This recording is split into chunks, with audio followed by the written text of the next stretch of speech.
La France a retrouvé depuis 2010 son statut de pays indemne de la rage. L'inconvénient, c'est que les touristes qui laissent divaguer leurs animaux à l'étranger peuvent à tout moment la réimporter en France. Comment attrape-t-on la rage? Eh bien, les animaux infectés sont porteurs du virus dans leur salive et vont le transmettre par une morsure, mais également parfois par un simple léchage d'une main qui est porteuse d'une écorchure. Cela suffit.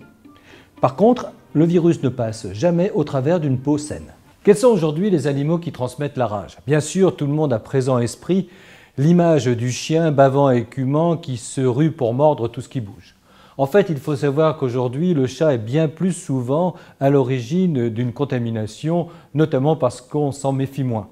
Les vraies raisons, c'est aussi parce que le chat est beaucoup plus libre de vagabonder à son âge et surtout, parce que ses maîtres portent une bien moindre attention à ses vaccinations que pour le chien.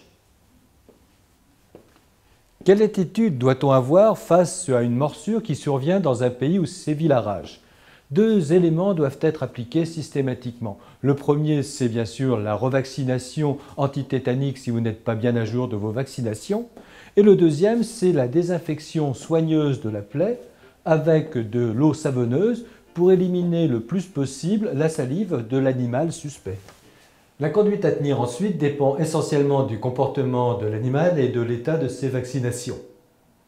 Si l'animal s'est enfui et qu'on ne peut le mettre en observation, eh bien il faudra débuter systématiquement une immunisation qui est le seul traitement efficace de la rage. Si ensuite l'animal est retrouvé et que son comportement est rassurant, on pourra l'interrompre.